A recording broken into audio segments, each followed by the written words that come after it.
সংঘাত রুখে দেওয়ার জন্য তাদেরকে ধন্যবাদ জানাই। এরপরেও অনেকে ক্ষতিগ্রস্ত হয়েছেন।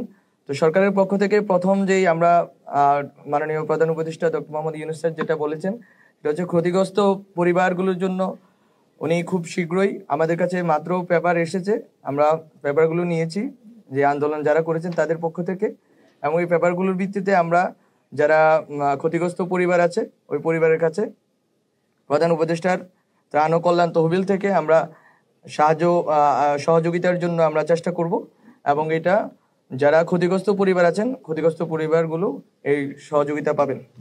খুব শীঘ্রই আমরা চাচ্ছিলাম যে দুর্গাপূজা অনুষ্ঠিত হওয়ার আগেই যাতে আমরা পৌঁছাতে পারি, কিন্তু আমরা হয়তো আজকালকার ভিতরে এই ব্যবস্থাটা খুব দ্রুতই করবো যাতে ওনারা নিরাপদে এবং আনন্দের সাথে পূজা উদযাপন করতে পারেন। আর দ্বিতীয় বিষয়টা ছিল, অনেকদিন ধরে দাবি ছিল যে দুর্গাপূজার ছুটি বৃদ্ধির জন্য। দুর্গাপূজার এই যে ষষ্ঠী থেকে দশমী পর্যন্ত বিশেষ করে ওনারা এই উদযাপনটা করেন, তো এই আনন্দ উদযাপনের জন্য ওনাদের দাবি ছিল।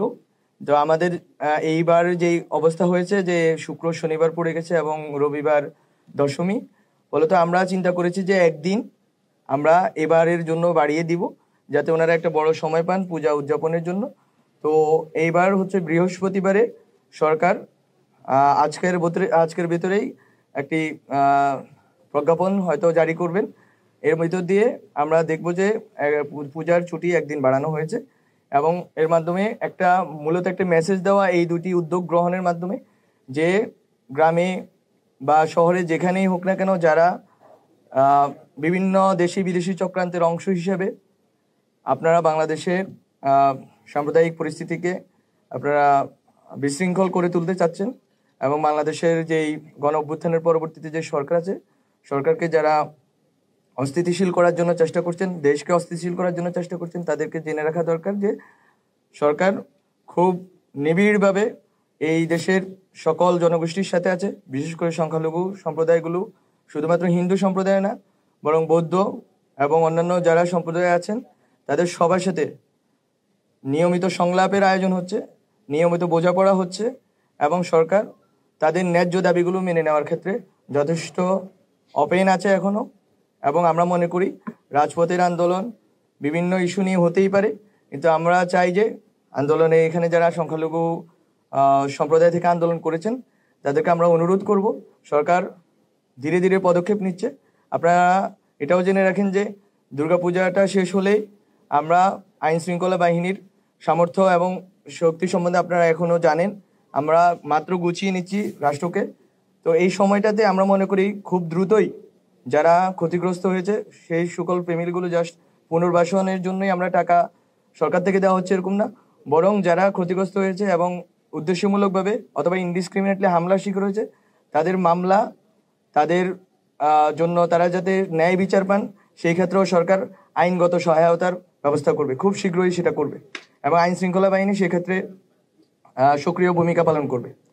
তো ফলত এই দুটি এবং সামনে এই যে আইনি ব্যবস্থার ব্যাপারে সরকারের সহযোগিতার বিষয়ে বলার জন্য আমার মূলত এখানে আসা, এবং পূজা মণ্ডপ আমার প্রেস উইং ওনারা এসেছেন, ওনাদের সাথে ঘুরে দেখা। এখানে কমিউনিটি নেতৃবৃন্দ আছেন, তাদের সবাইকে ধন্যবাদ এখানে আমাদেরকে আপ্যায়ন করার জন্য।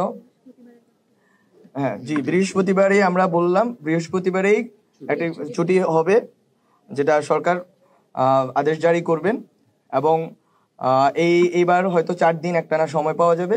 আশা করি এবারের পূজা নির্বিঘ্ন এবং আনন্দময় হবে। আর যে বিষয়টা বললাম যে শুধুমাত্র হিন্দু সম্প্রদায় নয়, আপনাদেরকে এখানে আপনাদের এই সুযোগে আমি বলে রাখি, বৌদ্ধ সম্প্রদায়ও যেভাবে নিপীড়িত তারা অনুভব করতেছেন, তারা নিপীড়িত হয়েছেন এবং তারা অনুভব করতেছেন তাদের নিরাপত্তাহীনতা রয়েছে, আমরা সেটাও খুব নিবিড়ভাবে পর্যবেক্ষণ করছি ওখানকার পরিস্থিতি, এবং আমরা দেখব যাতে তারাও নির্বিঘ্নে এবং আনন্দের সাথে তাদের প্রবারণা পূর্ণিমা উদযাপন করতে পারেন। এবং যে উৎসবটি বন্ধের ঘোষণা ওনারা দিয়েছেন, আমরা চাইবো বাংলাদেশে কোনো উৎসবে যাতে বন্ধ না হয়, সব জনগোষ্ঠীর নিজস্ব উৎসব পালনের, নির্বিঘ্নে আনন্দে উৎসব পালনের অধিকার আছে, সেই অধিকার নিশ্চিতকরণে সরকার বদ্ধপরিকর। হ্যাঁ, কোটি জীবনদান উৎসবের ব্যাপারে আমরা খুব শীঘ্রই এমন করে ব্যবস্থা নিব যাতে ওনারাও, যেভাবে দুর্গাপূজার বিষয়ে সংশয় সন্দেহ দেখা গিয়েছিল, আমরা এখানে এসেছি আশা করি খুব আনন্দের সাথে এই পূজা উদযাপিত হবে। এবং যারা দুষ্কৃতিকারী তাদেরকে আপনারা এখানে, আমি গতকালকে দেখলাম যে সিসিটিভির ব্যবস্থা করার কথা বলা হয়েছে। খুবই, এটা আমাদের অনেক দিনের কথা ছিল যে আমরা যখনই কমিউনিটি লিডারদের সাথে বলেছি যে যেন ওনারা সিসিটিভি ক্যামেরা ব্যবস্থা করেন, যে কোনো দুষ্কৃতিকারীকে যেন দ্রুততম সময়ে গ্রেপ্তার করা যায় এবং আইনের আওতায় আনা যায়। কোনো রকম দুষ্কৃতিকারীকে কোনো রকম প্রশ্রয় দেওয়া হবে না। কমিউনিটি লিডাররা থাকবেন। আমরা রাজনৈতিক নেতৃবৃন্দের সাথে যখন বৈঠকে বসেছি গত শনিবার, তাদের সবগুলো দলকে আমরা আহ্বান জানিয়েছি, তারা থাকবেন। এখানে ছাত্ররা থাকবে, এখানে অন্যান্য যেই সংশ্লিষ্ট বা যারা বাংলাদেশের স্বাধীনতা, সার্বভৌমত্ব, অখণ্ডতার প্রশ্নে আছেন তাদের সবাই থাকবেন। সবাই থেকে এই দুর্গাপূজা এবং বৌদ্ধ প্রবারণা পূর্ণিমা, চীবরদান উৎসব, সবগুলো জনগোষ্ঠীর উৎসবকে ওনারা নিরাপদ এবং নির্বিঘ্ন এবং আনন্দময় করে তুলবেন। এক্ষেত্রে সবাই আমরা বাংলাদেশের জনগোষ্ঠী হিসেবে সবাই আমরা একমত, এক জায়গায় আছি। কোনো রকম ষড়যন্ত্রকারী, দেশে বিদেশ থেকে কোনো রকম ষড়যন্ত্রকারী কোনো রকম স্পেস পাবে না। এটা হচ্ছে আমাদের প্রতিজ্ঞা এবং এই প্রতিজ্ঞা আমরা আপনাদের সবার সহযোগিতা কামনা করছি।